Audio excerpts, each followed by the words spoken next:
ಮಳೆ ನೋಡಿ ಮುಂಚೆನೇ ನನಗೆ ಗೊತ್ತಿಲ್ಲ, ಕೆಂಪೇಗೌಡರು ಒಂದು ದೃಷ್ಟಿ ಇಟ್ಕೊಂಡು ನಮ್ಮ ಪ್ರದೇಶ, ನಗರ ಪ್ರದೇಶನ ಅಭಿವೃದ್ಧಿ ಹೆಂಗಿರಬೇಕು ಮತ್ತು ಯಾವುದೇ ಸಮಸ್ಯೆ ಆಗಬಾರ್ದು ಅಂತ ಅವರೊಂದು ಟೌನ್ ಪ್ಲ್ಯಾನಿಂಗ್ ಮಾಡಿದ್ರು.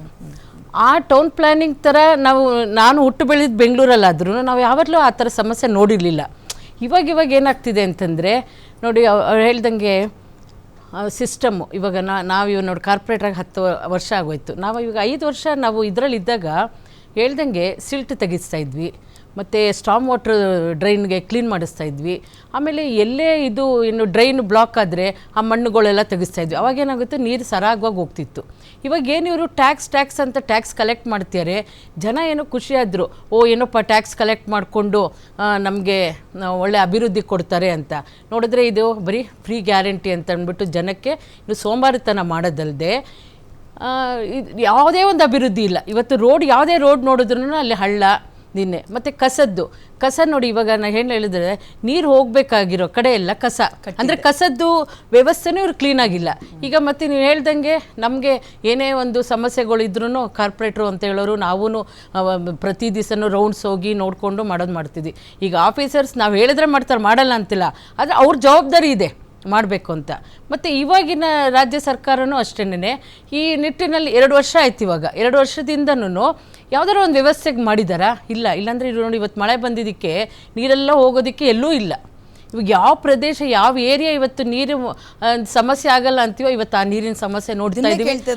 ಹೋಗಿ ಬಂದು ನನ್ನ MLAಗಳನ್ನ ಅಥವಾ ಮಿನಿಸ್ಟರ್ಗಳನ್ನ ನಿಮಗೆ ನಮ್ಮ ಮನೆ ಒಳಗೆ ನೀರು ಬಂದಿದೆ, ನುಗ್ಗಿದೆ, ಹೊರಗೆ ತೆಗ್ದಾಕೆ ಅಂತ ಹೇಳಕ್ಕಾಗಲ್ಲ. ಅಟ್ಲೀಸ್ಟ್ BBMP ಎಲೆಕ್ಷನ್ ಆದ್ರೂ ಮಾಡಿ, ಕಾರ್ಪೊರೇಟರ್ಗಳಾದ್ರೂ ಇರ್ತಾರೆ ನಮಗೆ ಹತ್ರದಲ್ಲಿ ಸಿಕ್ಕರೆ ಕೇಳಕ್ಕೆ, ಯಾಕೆ ನಿಮ್ಮ ಏರಿಯಾದಲ್ಲಿ ಹಿಂಗಾಗಿದೆ ಅಂತ. ಅದನ್ನೂ ಮಾಡಲ್ಲ. ಈ ಕಡೆ ಮಳೆ ಬಂದಾಗ ಪ್ರತಿ ವರ್ಷ ಇದೇ ಹಣೆ ಬರ ಆದ್ರೆ ಶೇಮ್ ಅನ್ಸುತ್ತೆ. ಈಗ ಗೊತ್ತಿದೆ ಅಲ್ವಾ ನಮ್ಗೆ, ಬೆಂಗಳೂರಿಗೆ ಎಲ್ಲೆಲ್ಲಿಂದ ಬಂದು ಕೆಲಸ ಮಾಡ್ಕೊಂಡಿದ್ದಾರೆ. ಒಂದು ಮಳೆ ಸಹಿಸ್ಕೊಳಕ್ ತಾಕತ್ತಿಲ್ಲ ಬೆಂಗಳೂರಿಗೆ ಅಂದ್ರೆ. ಇವಾಗ ಕೆರೆಗಳೆಲ್ಲ ಏನಾಗ್ಬಿಟ್ಟಿದೆ, ಕೆರೆಗಳೆಲ್ಲ ಬಿಲ್ಡಿಂಗ್ ಕಟ್ಬಿಟ್ಟಿದ್ದಾರೆ. ಇವಾಗ ಯಾವ್ದಾರ ಒಂದು ಕೆರೆ ಇದೆಯಾ? ಮುಂಚೆ ಇವರು ಸರ್ಕಾರದಲ್ಲೇನೆ ಕೆರೆ ಕಟ್ಟೆಗಳಿಗೆಲ್ಲನೂ ಕಸ ತುಂಬಿಕೊಂಡು ಅಲ್ಲಿದ್ದು ಮಾಡಿದ್ರು. ಇವಾಗ ಅಟ್ಲೀಸ್ಟ್ BJP ಸರ್ಕಾರ ಬಂದಮೇಲೆ ಆದರೂ ಕೆರೆಗಳಿಗೆ ಒಂದು ಇದು ಕೊಡಬೇಕು ಅಂತ ಒಂದು ಅಷ್ಟು ಕೆರೆಗಳನ್ನ ಇವತ್ತು ನಾವು ಉಳಿಸ್ಕೊಂಡಿದ್ದೀವಿ. ಆ ಹಿಂದೆ ಎಲ್ಲ ಕೆರೆಗಳೆಲ್ಲ ಆಗೋಯ್ತು, ಕಾಂಪ್ಲೆಕ್ಸ್ ಆಯಿತು, ಬಿಲ್ಡಿಂಗ್ ಆಯಿತು. ಅವ ನೀರಿನ ವ್ಯವಸ್ಥೆ ಎಲ್ಲೋ ಬೇಕು ಹೇಳಿ. ನಮ್ಮ ಇದರಲ್ಲಿ ಸಮುದ್ರ ಇಲ್ಲ. ಈ MLAಗಳಿಗೆಲ್ಲ ಅಥವಾ ಯಾವ ಸರ್ಕಾರ ಇರಲಿ, ಯಾರು ಬಂದ್ಲಿ, ನೀವು ಹೇಳಿದ್ರಿ 2 ವರ್ಷ ಅಂತಲ್ಲ, 2 ವರ್ಷ ಅಲ್ಲ, 20 ವರ್ಷದಿಂದನೂ ಬೆಂಗಳೂರು ಹಣೆ ಬರ ಇಷ್ಟೇ. ಮಳೆ ಬಂದಾಗ ಇದೇ ಹಣೆ ಬರ. ಅಲ್ಲಿ ಯಾವ ಸರ್ಕಾರ ಇದ್ರೂ ಅಷ್ಟೇನೆ ಆನ್ಯುವಲ್ ಡೇ ಬಂದಂಗೆ ಬರ್ತಾರೆ, ಹೌದು ಮಳೆ ಜಾಸ್ತಿ ಆಗಿದೆ, ನಾವು ಪರಿಹಾರವನ್ನ ಕೊಡ್ತೀವಿ ಅಂತ ಭಾಷಣ ಮಾಡ್ತಾರೆ, ವಾಪಸ್ ಹೋಗ್ತಾರೆ. ಅದು ಯಾವ ಸರ್ಕಾರ ಅನ್ನೋದ್ರು ಆಗ್ಲಿ ಮೇಡಮ್, ಈ ಸರ್ಕಾರ ಆ ಸರ್ಕಾರ ಅಂತಲ್ಲ. ಬಟ್ ನಾನು ಕೇಳ್ತಾ ಇರೋ ಪ್ರಶ್ನೆ, ಎಂತೆಂತ ಹೆಸರು ಇರೋ ಬೆಂಗಳೂರ್ನ ಒಂದು ಮಳೆ ವಿಚಾರದಲ್ಲಿ ನೀವು ಒಂದು ಸೈ ಅನಿಸ್ಕೊಳಕ್ ಆಗ್ತಿಲ್ಲ ಅಂದ್ರೆ ನೀವು ಇದ್ದೇನ್ ಪ್ರಯೋಜನ? ಇವತ್ತೆಲ್ಲ ಕಡೆಯಿಂದನೂ ಬೆಂಗಳೂರು ಮಳೆ ಅಧಿಕಾರಿಗಳಿದ್ದಾರೆ, ಇಲ್ಲ ಅಂತ ನಾನು ಹೇಳ್ತಾ ಇಲ್ಲ. ಅವ್ರು ಇದ್ರು ಇಲ್ದಂಗ ಅವ್ರಿಗೆ ಯಾರಾದ್ರೂ ಕಿವಿ ಹಿಡಿದು ಕೆಲಸ ಮಾಡ್ಸಕ್ ಒಬ್ರು ಬೇಕು, MLA ಬೇಕು, ಇಲ್ಲ ಕಾರ್ಪೊರೇಟರ್ ಬೇಕು. ಹೇಳ್ಕೊಳಕ್ ಕಾರ್ಪೊರೇಟರ್ ನಮ್ಮಲ್ಲಿ ಇಲ್ಲ. ಶೇಮ್ ಆಗುತ್ತೆ. ನನ್ಗೆ ಎಷ್ಟೋ ಸಲ ಅನ್ಸ್ಬಿಟ್ಟಿದೆ, ಬೇರೆ ಊರ್ನವ್ರಿಗೆಲ್ಲಾದ್ರೂ ಬೆಂಗಳೂರಿನಲ್ಲಿ ಅಂದ್ರೆ ಬೇರೆ ರಾಜ್ಯದವ್ರಿಗೆ ಬೆಂಗಳೂರಿನಲ್ಲಿ ಒಂದು ಎಲೆಕ್ಷನ್ ಆಗ್ತಿಲ್ಲ ಅಂತ ಗೊತ್ತಾಗ್ಬಿಟ್ರೆ, BBMP ಎಲೆಕ್ಷನ್ ಆಗಿಲ್ಲ ಇಷ್ಟು ವರ್ಷದಿಂದ ಅಂತ ಗೊತ್ತಾದ್ರೆ ಶೇಮ್ ಅಲ್ವಾ ಅಂತ ನನಗೆ ಎಷ್ಟೋ ಸಲ ಪ್ರಶ್ನೆ ಅನ್ಸುತ್ತೆ. ಈಗ ನೋಡಿ, ಇವಾಗ ಕೃಷಿ ಭೂಮಿನೂ ಅದನ್ನು ಇವಾಗ ಎಲ್ಲ ಸೈಟ್ಗಳು ಮಾಡಬೇಕು ಅಂತ ಹೋಗ್ತಾರೆ. ನೋಡಿ, ಇವಾಗ ಕೃಷಿ ಭೂಮಿಲಾದ್ರೂ ನೀರು ಹೋಗ್ತಾ ಇರೋದು, ನಾವು ಬೆಳೆ ಬೆಳೆಸ್ತಿದ್ವಿ. ಇವಾಗ ನೆಕ್ಸ್ಟ್ ನಮ್ಗೆ ಏನು ಗೊತ್ತಾ, ನಾವು ಮೇಲ್ಗಡೆ ಕನ್ಸ್ಟ್ರಕ್ಷನ್ ಈ ಥರ ಮಾಡ್ಬೋದು. ಈ ಭೂಮಿಗಳೇ ಹೋಗ್ಬಿಟ್ರೆ ನಮ್ಗೆ ಎಲ್ಲಿ ಸಿಗತ್ತೆ ಹೇಳಿ? ಇವಾಗ ಅದನ್ನೂ ಇದು ಮಾಡ್ತಾ ಇದ್ದಾರೆ. ನೀರು ಹೋಗಕ್ ಜಾಗ ಬೇಕು, ಜಾಗನು ಎಲ್ಲೂ ಇಲ್ಲದೆ. ಜಾಗ ಇಲ್ಲ ಅಂದ್ರೆ ಏನ್ ಮಳೆ ಪ್ರಾಬ್ಲಮ್. ನಾವೀಗ ಹೆಂಗಾಗ್ತಿದೆ ಗೊತ್ತಾ, ಹೋಗಿ ಒಂದು ಮಳೆನ್ ಬೈಬೇಕು, ನೀನ್ ಯಾಕೆ ಬಂದೆ ಈ ಟೈಮಲ್ಲಿ, ನೆಕ್ಸ್ಟ್ ಹೇಳ್ಕೊಂಡ್ ಬಾ, ಒಂದು ಫೋನ್ ಮಾಡ್ಕೊಂಡ್ ಬಾ ಅಂತ ಹೇಳೋ ಪರಿಸ್ಥಿತಿ ಬಂದ್ಬಿಟ್ಟಿದೆ. ಗ್ರೇಟರ್ ಬ್ಯಾಂಗ್ಳೂರ್ ಅಂತ ಮಾಡ್ತಾರೆ. ಇವಾಗ ಈ ಬೆಂಗಳೂರನ್ನೇ ನಾವು ಸುಧಾರಿಸ್ಕೊಂಡೇ ಇದ್ದವರು ಗ್ರೇಟರ್ ಬ್ಯಾಂಗ್ಳೂರ್ ಮಾಡಕ್ಕಾಗತ್ತೆ. ನಿಜ ನಿಜ ನಿಜ ನಿಜ. ಈಗ ನೀವು ಹೇಳಿ ಮೇಡಮ್, ಅಂದ್ರೆ ಅವೈಜ್ಞಾನಿಕವಾಗಿ ಆಲ್ರೆಡಿ ಬೆಂಗಳೂರು ನಿರ್ಮಾಣ ಆಗ್ಬಿಟ್ಟಿದೆ. ಯಾವುದು ಕೂಡ ವೈಜ್ಞಾನಿಕವಾಗಿ ಆಗಿಲ್ಲ. ಬಂದಿರೋ ನೀರು ಹೋಗಕ್ಕೆ ಒಂದು ಜಾಗ ಇಲ್ಲ.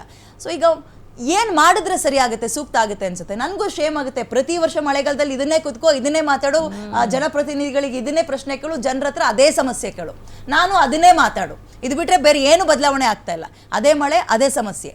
ಏನ್ ಅನ್ಸುತ್ತೆ ಮ್ಯಾಮ್? ಆಕ್ಚುಲಿ ನಾವು ಸೇವ್ ಬ್ಯಾಂಗ್ಳೂರ್ ಕಮಿಟಿಯಿಂದ ಹಲವಾರು ಸಿಟಿಸನ್ಸ್ ಕನ್ವೆನ್ಷನ್ಸ್ನ ಮಾಡಿದ್ವಿ. ತುಂಬಾ ಎಕ್ಸ್ಪರ್ಟ್ಸ್ನ ಈ ಥರ ಇಲ್ಲೇ ನೀವು ಹತ್ರದಲ್ಲೇ IASC ಇದೆ. IASC ಅಲ್ಲಿ ಹೋದ್ರೆ ನೀವು ಅಲ್ಲಿ ಸಿವಿಲ್ ಇಂಜಿನಿಯರಿಂಗ್ ಆರ್ಕಿಟೆಕ್ಚರ್ ಡಿಪಾರ್ಟ್ಮೆಂಟ್ ಅಲ್ಲಿ ಸಿಟಿ ಪ್ಲಾನಿಂಗ್ಗೆ ಅಂತಾನೆ ಎಕ್ಸ್ಪರ್ಟ್ಸ್ ಇದ್ದಾರೆ. ಬೇರೆ ದೇಶದವ್ರು ಅವ್ರದ್ದು ಒಪಿನಿಯನ್ ತಗೋತಾರೆ, ಅವ್ರನ್ನ ಕರ್ಕೊಂಡು ಹೋಗಿ ಅಲ್ಲಿ ಪ್ಲಾನಿಂಗ್ ಮಾಡಿಸ್ಕೊತಾ ಇದ್ದಾರೆ. ಆದ್ರೆ ನಮ್ಮಲ್ಲಿ ಅಂತ ಒಂದು ರಿಸೋರ್ಸಸ್ ಬಗ್ಗೆ ಒಂದು ಬೆಲೆ ಇಲ್ಲ. ಯಾಕಂದ್ರೆ ಇವ್ರಿಗೆ ಕನ್ಸನ್ನೇ ಇಲ್ಲ ಮ್ಯಾಮ್, ಏನಾಗ್ಬೇಕಿದೆ, ಇದರಿಂದ ಏನ್ ಲಾಭ ಇದೆ ಅನ್ನೋ ತರ. ಸೊ ನಾವು ಅವ್ರನ್ನೆಲ್ಲ ಕರೆಸಿ ಮಾಡಿದಾಗ ಮೇಡಮ್ ಸಿಟಿಸನ್ಸ್ ಕನ್ವೆನ್ಷನ್ ಎಲ್ಲ ಮಾಡಿದಾಗ ತುಂಬಾ ಒಳ್ಳೆ ಸೈಂಟಿಫಿಕ್ ಸಜೆಷನ್ಸ್ನ ಅವ್ರು ಕೊಟ್ಟಿದ್ದಾರೆ. ಯಾವ ರೀತಿ ಈಗ ಎಷ್ಟೊಂದು ಕಡೆ ಅನ್ಸೈಂಟಿಫಿಕ್ ಆಗಿ ಅಂಡರ್ ಪಾಸ್ಗಳು, ಓವರ್ ಬ್ರಿಡ್ಜ್ಗಳು ಅನ್ಸೈಂಟಿಫಿಕ್, ದುಡ್ಡು ಹೊಡಿಯೋದು ಬಿಟ್ರೆ ಮ್ಯಾಮ್ ಅದರಲ್ಲಿ ಯಾವುದೇ ರೀತಿ ಜನಕ್ಕೂ ಅನುಕೂಲ ಇಲ್ಲ, ಯಾವ ಅನುಕೂಲನೂ ಅದರಲ್ಲಿಲ್ಲ ಅಂಥದ್ದು ಕಟ್ಟಿದ್ದಾರೆ. ಅಂಥದ್ದನ್ನೆಲ್ಲ ಲಿಸ್ಟ್ ಮಾಡಿದ್ದಾರೆ ಈ ಎಕ್ಸ್ಪರ್ಟ್ಸು. ಅವನ್ನೆಲ್ಲ ಕ್ಲಿಯರ್ ಮಾಡಬೇಕು. ಮತ್ತು ಎಲ್ಲಿ ಇವಾಗ ಈ ಥರ ಕೆರೆ ಲೋ ಲೇಯಿಂಗ್ ಏರಿಯಾಸಲ್ಲಿ ಕೆರೆ ಒತ್ತುವರಿ ಆಗಿರಲಿ ಆಗದೇ ಇರಲಿ ಬಂದ್ಬಿಟ್ಟಿದೆ ಕಾಂಪ್ಲೆಕ್ಸಸ್ಸು, ಲೇಔಟು, ಏನು ಮಾಡ್ಬೋದು ಪರ್ಮನೆಂಟಾಗಿ.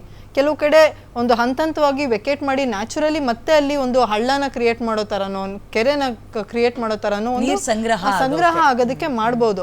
ವಾಟರ್ ಡ್ರೈನಿಂಗ್ ಪಿಟ್ಸ್ ಅಂತ ಮಾಡ್ತಾರೆ. ನೀವು ಹಳ್ಳಿಗಳ ಕಡೆ ಎಲ್ಲ ಹೋದರೆ ಇಂಗು ಗುಂಡಿಗಳು ಅಂತ ಹೇಳಿ ಅದನ್ನು ತೆಗೆಯೋದ್ರಿಂದ ನೀರು ಇಂಗುತ್ತೆ. ಯಾಕಂದರೆ ಬೇಸಿಗೆಗಾಲದಲ್ಲಿ ನೀರು ಬೇಕು ಅಂತ ಹೇಳಿ ಇಂಗು ಗುಂಡಿಗಳನ್ನ ಹೊಡಿತಾರೆ.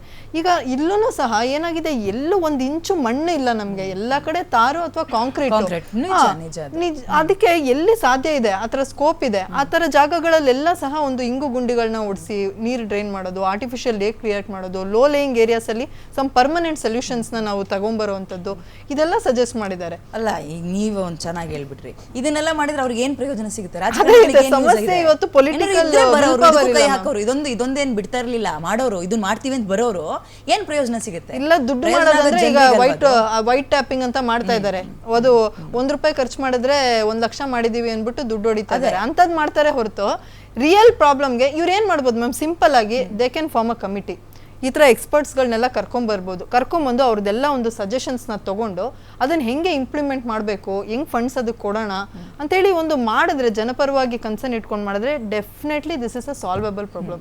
ಮನುಷ್ಯರಿಂದ ಕ್ರಿಯೇಟ್ ಆಗಿರೋ ಸಮಸ್ಯೆ ಮನುಷ್ಯ ಸಾಲ್ವ್ ಮಾಡ್ಕೊಳಕ್ ಆಗುವಂಥ ಸಮಸ್ಯೆ.